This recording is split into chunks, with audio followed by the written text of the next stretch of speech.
Hello అందరికీ నమస్కారం. నేను మీ విశాలాక్షిని.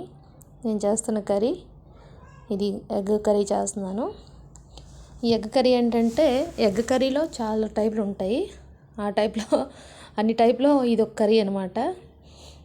నాకు తెలిసి నేను చిన్నప్పుడల్లా ఇది ఎక్కువ తిన్నాను. ఇష్టంగా నేను వీటిని ఎక్కువ చేస్తాను. మా పిల్లలకు కూడా చాలా ఇష్టం ఇదంటే.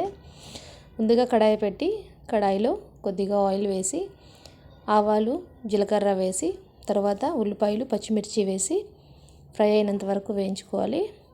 వేయించిన తర్వాత ఇందులో అల్లం వెల్లుల్లి పేస్ట్ వేసి బాగా ఫ్రై అల్లం వెల్లుల్లి టేస్ట్ స్మెల్ పోయినంత వరకు మనం ఫ్రై చేయాలన్నమాట. తర్వాత టమాటా వేద్దాం. ముందుగుండా చింతపండుని కొద్దిగా నానబెట్టుకొని సైడ్కి పెట్టుకోవాలి. ఎందుకంటే ఇందులో చింతపండు రసం కూడా మనం వేస్తాం కాబట్టి పులుపు కోసం. తర్వాత ఇందులో టమాటా ఉడికిపోయింది. ఇందులోపల ఉప్పు కొద్దిగా ఇంతకు ముందు కూడా కొద్దిగా వేసాను కదా, కొద్దిగా 2 స్పూన్లు కారం, 1 స్పూన్ పసుపు, ఇంకా ఇంట్లో కొద్దిగా మసాలా తయారు చేసుకున్న అది కూడా వేసి బాగా కలుపుతున్నాను. ఈ ఆయిల్లో అది ఉప్పు కారం కూడా కొద్దిగా వేగాలి. తర్వాత నేను కొద్దిగా కొత్తిమీర కూడా వేసుకుంటున్నాను.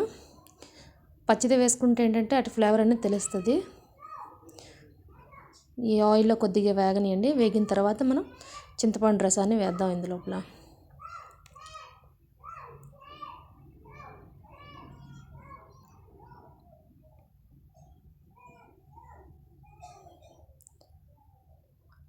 దగ్గరికి వచ్చింది కదా, మనం చింతపండు రసాన్ని వేద్దాం.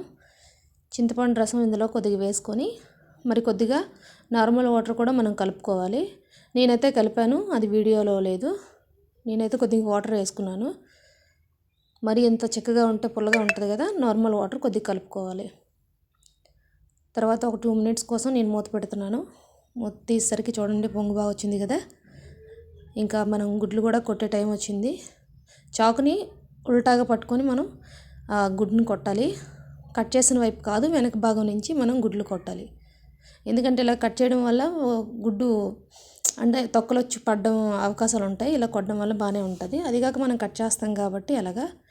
నేనైతే ఈ గుడ్లన్నీ ఇందులో వేసుకుంటున్నాను. వేసుకొని ఒక 5 మినిట్స్ స్లో మంట పెట్టి మనం మూత పెట్టుకొని వదిలేయాలి.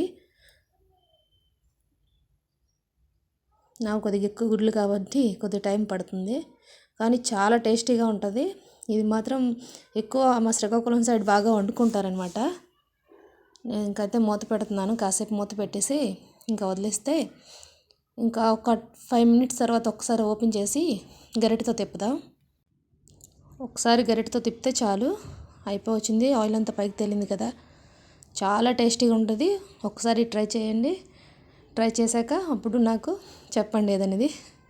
నా వీడియో కానీ నచ్చినట్లయితే లైక్ చేయండి, సబ్స్క్రైబ్ చేయండి. నమస్కారం.